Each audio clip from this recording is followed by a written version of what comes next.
नमस्कार, मी अनुपमा जवळगी आणि तुमचं माझ्या ह्या यूट्यूब चॅनलमध्ये स्वागत आहे. आज आपण टिम फेरिसचा 4 आवर वर्क वीकचा दुसरा भाग बघणार आहे. पहिल्या भागात आपण बघितलं की 2 प्रकारचे लाईफस्टाईल असतात. एक तर जुनी जी पद्धत आहे आयुष्याचा विचार करण्याची, की आधी सगळं कमवायचं, अभ्यास आणि मग नोकरी आणि किंवा बिझनेस वगैरे, आणि शेवटी रिटायरमेंटला या सगळ्या गोष्टींच्या म्हणजे जे पैसे कमवले ते त्याच्याने आपण रिटायरमेंटमध्ये छान आयुष्य जगायचं. हा एक डिफर्ड लाईफ प्लॅन आहे. दुसरं आहे की आपण मिनी रिटायरमेंट घ्यायचे, आपल्याला पाहिजे ते करायचं, मध्ये मध्ये आयुष्य एन्जॉय करायचं, शेवटी म्हणजे रिटायरमेंटची वाट न बघता कसं जगायचं. सो हा जो आपला आहे तो त्याला त्यांनी न्यू रिच प्लॅन म्हणलेला आहे. तर आता ह्या व्हिडिओमध्ये मी सांगणार आहे की त्यांनी deferred life plan to new rich life plan कसं जायचं. मागच्या आपण व्हाय बघितला, आता आपण हाऊ टू डू इट बघणार आहे की कसं करायचं. सो हे करण्यासाठी त्यांनी एक ॲक्रोनिम दिलेला आहे डी. सो त्यातला डी म्हणजे आहे define, E is eliminate, A is automate आणि चौथा आहे लिबरेट. ठीक आहे. तर आता आपण एक एक गोष्टींकडे बघूया. तर डिफाईन म्हणजे काय आहे, तर ते म्हणतात की बऱ्याच वेळेला आपण आपल्या आयुष्यात काय हवंय हे आपण बघतच नाही कधी, आणि त्याच्या डिफाईन करताना त्यांनी सांगितलं की 2 गोष्टी डिफाईन करायच्या. एक म्हणजे तुमची काय भीती आहे, तुमचे काय फिअर आहेत तेही डिफाईन करायचे. कारण बऱ्याच वेळेला काय होतं की आपल्याला आपण जिथे आहोत आता ते आवडत नसतं. म्हणजे आपल्याला की आपण सॅटिस्फाईड नसतो की जे आता समाधानी नाही आहे की आता जे माझं जसं आयुष्य चाललेलं आहे, पण आपण नवीन काहीतरी करायला घाबरतो. कारण आपल्याला ना असं वाटतं की जे आता आहे ते तरी ठीक आहे, बरं आहे, मला माहिती आहे काय आहे. मग अजून काहीतरी नवीन करायला गेलं आणि ती अनिश्चित म्हणजे ते किती अनसर्टन असतं, की अनिश्चित असतं की पुढे काय होणार आहे. सो ती अनिश्चितता आपल्याला नको असते. म्हणून आपल्याला सर्टन असते जी गोष्ट की नाही आवडत तरी ठीक आहे की चाललंय, तर हे जास्त बरं वाटतं. तर म्हणून मग ते म्हणतात की तुमचं जे फिअर आहे ती पण तुम्ही डिफाईन करायला पाहिजे, की आता हे तुम्ही जर का केलं तर सगळ्यात जास्त वाईट काय होऊ शकेल ते तुम्ही केल्यावर ते लिहा. मग त्याच्यानंतर तुम्ही ते सगळ्यात जास्त वाईट झालं तरी आता तुम्ही ते परत त्या रस्त्यावरनं परत यायला तुम्हाला काय करायला लागेल.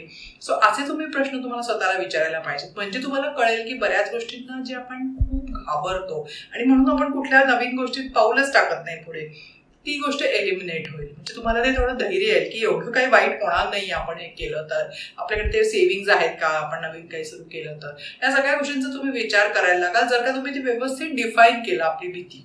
सो तो ही एक पहिली गोष्ट डेफिनेशनची. आणि दुसरी गोष्ट डिफाईन करतात ते म्हणतात की ड्रीम्स डिफाईन करा. तुमची काय स्वप्न आहेत. कारण आपण असा कधी वेळच देत नाही स्वतःला की आपण आपले ड्रीम्स काय आपल्याला आयुष्याकडनं हवंय ह्याचा विचार करायला. सो म्हणून त्यांनी एक चांगली प्रोसेस दिलेली आहे हे कसं डिफाईन करायचं. तर यासाठी ते म्हणतात की तुम्ही 5 अशा गोष्टी घ्या की जे तुम्हाला डू, बी और हॅव, म्हणजे तुम्हाला ज्या गोष्टी करायच्या आहेत, तुम्हाला ज्या गोष्टी हव्या आहेत, तर त्या what you want to do, what you want to be and what you want to have. So अशा या 3 गोष्टींच्या 5 गोष्टी तुम्ही लिहायच्या आहेत.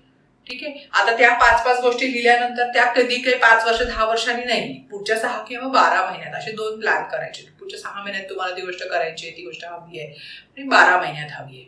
मग त्याच्यानंतर तुम्ही त्याला किती पैसे लागतील, म्हणजे कुठे ट्रिप घ्यायची आहे, कुठेतरी काहीतरी वस्तू खरेदी, त्याला साधारण किती पैसे लागतील ते पण तुम्ही घ्यायचे प्लॅन करताना.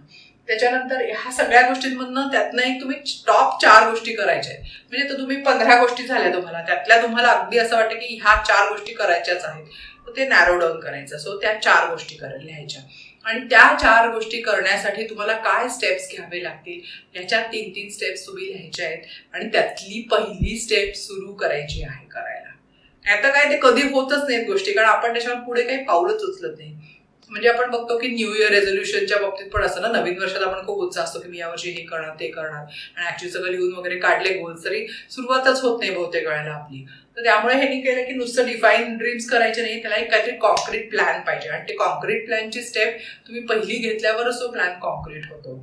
सो नाही तर तो कायम पुढे ढकलला जातो. सो ह्या सगळ्या गोष्टी ज्या तुम्ही डिसाईड केल्यानंतर तुम्ही पहिली स्टेप स्टार्ट करायची. म्हणजे इथे तुम्हाला कोणातरी फोन करायचा असेल, कोणातरी काहीतरी पैसे साठवायला सुरू करायचं, काहीही जी काही माहिती गोळा करायची असेल, हे सगळ्याचा तुम्ही स्टार्ट करणार आहेत पहिली स्टेप घेऊन. सो हे झालं डिफाईन बद्दल. आता दुसरी हे गोष्ट आहे की आता आपण म्हणतो की 4 आवर्स आपल्याला वीक करायचंय, तर म्हणजे आपल्याला जे आता आपण एवढे तास काम करतोय त्याला काहीतरी कमी करायला पाहिजे. सो सेकंड स्टेप आहे की एलिमिनेट. सो एलिमिनेट मध्ये काय आहे की आता त्याच्यात 2 कन्सेप्ट असतात की इफेक्टिव्हनेस आणि एफिशियन्सी. म्हणजे इफेक्टिव्हनेस म्हणजे कसं की जी गोष्ट आपल्याला करायलाच पाहिजे ती गोष्ट करणं, आणि एफिशियंट म्हणजे काय की तुम्ही कुठली गोष्ट पण ती खूप चांगलं करणं. पण आता ती गोष्ट करायचीच गरज नसली तर तुम्ही ती किती चांगली करून काहीच उपयोग नाहीये ना. सो आधी तुम्हाला हे एफिशियन्सी वर्सेस इफेक्टिव्हनेसची गोष्ट लक्षात आली पाहिजे. सो एफिशियंटली गोष्ट करून काहीच होणार नाहीये, आपल्याला इफेक्टिव्ह व्हायचंय, कारण त्याच गोष्टी करायच्या ज्या करणं गरजेचं आहे. तर म्हणून ह्या दोन्हीतला फरक लक्षात घ्यायचा. त्याच्यानंतर काय करायचं की ते म्हणतात की परेटो प्रिन्सिपल. सो परेटो एक इटालियन सायंटिस्ट होता, तर त्याला लक्षात आलं की त्याच्या ज्या गार्डन मधल्या ज्या मटारचे शेंगा आहेत तर त्या मटारचे 20% जे काही मटर आहेत मटर ते 20% हे आहेत मटरच्या शेंगा किंवा झाडं जी आहेत ती 80% मटर देतात आणि उरलेले 80% फक्त 20%च मटर आउटपुट देत आहेत, असं त्याच्या लक्षात आलं. सो हे त्यांनी मग बऱ्याच गोष्टींमध्ये ती थिअरी लावली आणि ती खूप गोष्टींमध्ये फिट बसते. तर आपण ही बऱ्याच वेळेला असं होतं की आपल्याला आपले जे 20% एफर्ट असतात ते आपल्याला 80% रिझल्ट देतात आणि ऍक्च्युली 80% रिझल्ट आपल्याला बऱ्याच वेळेला 20% रिझल्ट देतात. तर आपण असं बघूया की म्हणजे अभ्यासात सुद्धा आपण म्हणतो ना की कोर सब्जेक्ट्स आहेत काही किंवा कोर काहीतरी टॉपिक्स असतात, कोर चॅप्टर्स असतात की ज्याला खूप वेटेज असतो ते खूप मार्क देतात. सो म्हणजे तो 20% एफर्ट तुम्ही जर का ते करण्यात गेला तर तुमचा 80% अभ्यास होतो. किंवा आता कामात पण असेल, बिझनेसमध्ये असतं की 20% कस्टमर्स जनरली तुम्हाला 80% बिझनेस देतात. सो तुम्ही त्या 20%वर फोकस केला तर तुम्हाला जास्त फायदा आहे, इन्स्टेड ऑफ खूप बाकीचं काम केलं पण त्यांच्याकडनं काही एवढा बिझनेस मिळतच नाहीये. सो त्यांच्यावर फोकस करण्याने आपल्या आउटपुटमध्ये फरक पडत नाही. आता तुम्ही बाकीच्या ह्या बाबतीत पण बघा, म्हणजे बऱ्याच वेळेला 20% कपडे आपण 80% घालतो किंवा आपले जे जेवताना वगैरे सुद्धा की आपण 20% पदार्थ 80% वेळेला खात असतो. सो म्हणजे कोणाला स्वयंपाक शिकायचा असेल तर त्यांनी ते 20% पदार्थ शिकून घेतले तरी यू आर कवर्ड, म्हणजे तुम्हाला 80% तुम्ही ते तुमचं चालू शकेल. सो म्हणून अशा गोष्टींवरच फोकस करायचं की ज्याचा कमी फोकसमध्ये जास्त आउटपुट मिळतो. आणि म्हणजे हे इतरांच्या बाबतीत पण आहे की लोक सुद्धा म्हणजे 20% लोक तुम्हाला 80% हॅपीनेस देतात किंवा 20% लोक तुम्हाला 80% दुःख पण देतात. सो त्यांच्याशी पण तसंच डील करायला पाहिजे. सो परेटो प्रिन्सिपल अत्यंत महत्वाचा, 20% कुठले आहेत ते आयडेंटिफाय करणे. त्याच्यानंतर आहे पार्किन्सन्स लॉ. पार्किन्सन लॉ असं सांगतो की तुम्ही एखाद्या कामाला ची कॉम्प्लेक्सिटी आणि त्याला लागणारा वेळ हे दोन्ही तुम्ही जितका त्याला वेळ देता त्याच्यावर वाढत जातं. आणि हे आपण बऱ्याच वेळेला बघतो, म्हणजे की आपल्याला एखादं प्रोजेक्ट म्हणजे अगदी शिकत असताना कॉलेजमध्ये असताना प्रोजेक्ट जर का फ्रायडेला ड्यू असेल तर त्याच्यावर मॅक्झिमम काम आणि खूप जास्त काम कधी होतं, थर्सडे नाईटला, बरोबर आहे. कारण म्हणजे आणि मग थर्सडे नाईटला म्हणजे अख्ख्या महिन्याभरात एवढं काम झालेलं नसतं तेवढं त्या थर्सडे नाईटला आपण काम करतो. किंवा उद्या आपल्याला सुट्टीवर जायचं म्हटल्यावर आदल्या दिवशी ऑफिसमध्ये पण आपलं खूप काम होतं. किंवा घरी सुद्धा पाहुणे येणार असले आणि कुकिंग करायचं, क्लिनिंग असेल तर त्या दिवशी इतकं काम होतं. कारण काय, आपली ती डेडलाईन ठरलेली आहे. सो तुम्ही ती डेडलाईन जसं छोटी कराल तसं तसं तुमचा फोकस वाढतो आणि तुमच्याकडनं जास्त काम केलं जातं. सो पार्किन्सन्स लॉचा असाच उपयोग करायचा की खूप आपल्या स्वतःला 4 दिवस द्यायचंच नाही ती गोष्ट करायला, नाहीतर आपण ते तेवढा 4 दिवसाचा वेळ वाया घालवतो. त्यापेक्षा आपण छोट्या डेडलाईन्स दिल्या, म्हणजे जवळच्या डेडलाईन दिल्या तर आपण ते काम लवकर करू शकतो. ठीक आहे. सो हे झालं पार्किन्सनच्या बाबतीत. आता तिसरी गोष्ट आहे की विच इज इंटरेस्टिंग इज बॅचिंग करायला पाहिजे, की एकसारखी कामं एका वेळेला केली की खूप वेळ वाचतो. मग आता आपण ऑफिसमध्ये ईमेल बघत असलो तर मग त्या सारखंच ईमेल बघितलं की आपण जे आता काम करतोय त्याच्यामध्ये इंटरप्ट होतं, मग आपलं अटेन्शन त्या ईमेलकडे जातं, मग आपण ते आन्सर करणं, मग असं सारखं बॅक अँड फोर्थ आपलं अटेन्शन जात असतं आणि त्याच्यात खूप वेळ वाया जातो. तर त्याच्याऐवजी आपण असं ठरवलं की 2 वेळेला ईमेल बघायच्या, कुठल्या तरी सकाळी 11 वाजता आणि 4 वाजता असं ते रेकमेंड करतात साधारण. आणि मग कोणाला सांगायचं की तुमचं काही अर्जंट असेल तर मला फोन करा, मला ईमेल टाकू नका, मी या 2 वेळेलाच ईमेल बघतो किंवा बघते. तर त्यामुळे काय होतं की तुमचं ते अटेन्शन इकडे तिकडे होऊन तुमचा खूप वेळ वाचतो. किंवा आता एकसारखी कामं जे असतात ती एकाच वेळेला केली तर ती जास्त बरं पडतं. आता उद्या ग्रोसरी शॉपिंग असेल आणि तुम्ही किराणाचं सारखंच तुम्ही दुकानात जायला लागला रोज एक 2 गोष्टींसाठी, तर तुम्हाला खूप वेळ लागतो ते सगळं आवरून जाण्यात आणि येण्यात. त्याच्याऐवजी तुम्ही काहीतरी लिस्ट केल्या आणि त्याच्याप्रमाणे तुम्ही आठवड्यातनं 1दा किंवा 2दा गेला तर तुमचा असा खूप वेळ वाचू शकतो, जो आपण एरवी कन्सिडर करत नाही. म्हणजे आपल्याला वाटतं की अरे जवळचं आहे दुकान, मी पटकन जाऊन येते, पण असा आपला वेळ वाचत जातो. आणि तो आपल्याला जर का कमी वेळात जास्त काम करायचं आहे तर वी हॅव टू अशा या ट्रिक्स सगळ्या वापरायला लागतात. सो ते बॅचिंग एक खूप छान ट्रिक आहे. आता त्याच्यानंतर आहे की लो इन्फॉर्मेशन डाएट. आता आपल्या सध्या आपल्याकडं इतकं इन्फॉर्मेशन आपल्याला सगळीकडनं बोंबार्ड होते आणि ती इन्फॉर्मेशन बहुतेक सगळी वाईटच असते, म्हणजे त्याच्याने आपलं काही फार चांगलं मूड होतो असं नाहीये. सो ते म्हणतात की पहिला प्लॅन आहे तर तुम्ही 7 दिवस नो इन्फॉर्मेशन डाएटवर जा, 7 दिवस मीडिया फास्टवर जा, उपास करा, मीडिया बघू नका, पेपर वाचू नका. सो ते म्हणतात की काही अत्यंत इम्पॉर्टंट असतं तर कोणी ना कोणी तुम्हाला सांगेलच, म्हणजे असं तुम्ही काही न्यूज बघितली नाही म्हणून ते मिस होतं असं नाहीये, तुम्हाला कळत असते गोष्ट. पण तुमचा खूप वेळ आणि श्रम वाचतात जर का तुम्ही असं केलं तर. आता दुसरी गोष्ट आहे की त्याच्यामध्ये की तुम्हाला बऱ्याच वेळा असं वाटतं की नाही ही माहिती कधीतरी उपयोगी पडेल म्हणून आपण बरीच माहिती गोळा करतो. तर ते म्हणतात की जस्ट इन टाइम इन्फॉर्मेशन सारखं करा की तुम्हाला जेव्हा गरज पडेल तेव्हा ते आपण चेक करू. आता ते इंटरनेटवर आपल्या फिंगर टिप्सवर सगळी इन्फॉर्मेशन असते. सो आधीपासून ती गोळा करून ठेवायला काही उपयोग नाहीये, कारण आपण एका साईटमधून दुसऱ्या साईड वेबसाईट बघ सगळ्यांना हा एक्सपिरियन्स आहे की आपण उगीच इतकी माहिती गोळा करत असतो.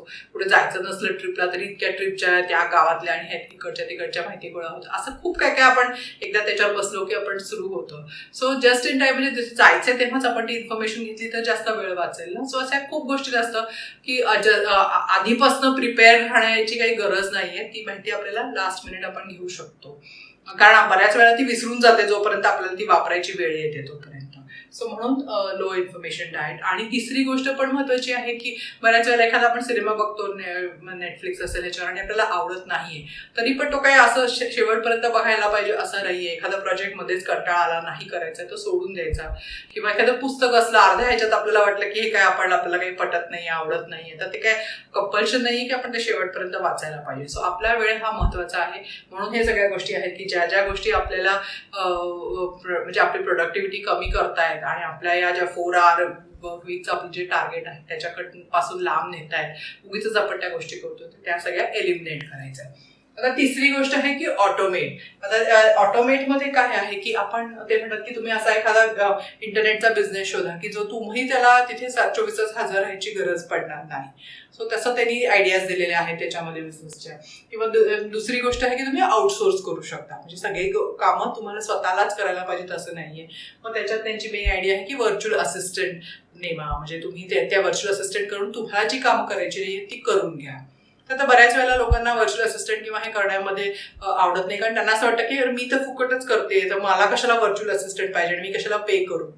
पण ह्याच्यात हा विचार आहे की तुम्ही तुमचा ऍक्च्युली आर्ली काय ह्याची व्हॅल्यू काय आहे हे आपण कधी विचार नाही करत. म्हणजे आपल्याला असं वाटतं की आपण करतोय म्हणजे आपल्याला ते फुकट आहे, तर तसं नाहीये ना. आपण जेव्हा करतो तेव्हा आपण दुसऱ्या काम सोडून ते करतोय, याचा अर्थ की तुम्हाला ते तुमचं जे काय आर्ली वेज असेल ते तुम्ही वेस्ट करतायत ती गोष्ट करण्यामध्ये. सो आणि त्यावेळेच्या त्यांनी 2006 मध्ये लिहिले, तर त्यांनी लिहिले की तुम्ही कुठल्या तरी दुसऱ्या कंट्रीमध्ये US मधनं जर का इंडियात किंवा बांगलादेश बाकी कुठेही असं म्हणजे अशा कंट्रीमध्ये तुम्ही जर का आउटसोर्स केलं तर तुम्हाला ते स्वस्तात होऊ शकतं.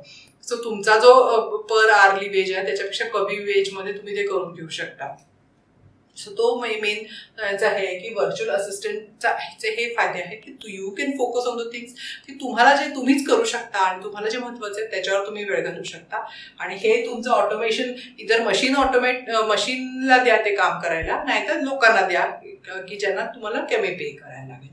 सो हे आहे नंतरचं ऑटोमेट. आणि ह्याच्यामध्ये ते म्हणतात की लाईफस्टाईल असा एखादं प्रॉडक्ट किंवा हे बघा की जो इंटरनेटवरनं तुम्हाला विकता येईल, इंटरनेटवरनं ती सर्व्हिस देता येईल की जिथे 24/7 ते चालू राहील ऑफिस वगैरे तुमचं, पण तुम्ही तिथे असण्याची गरज नाही. आणि आता आपण बघतोय की ऑनलाईन एवढे सगळे बिझनेसेस आहेत, काय काय लोक करतायत, त्याला तिथे कोणी फिजिकली ऑफिस असतं किंवा तिथे कोणी हजर असतं असं नाही, हे सगळं ऑटोमेटेड असतं.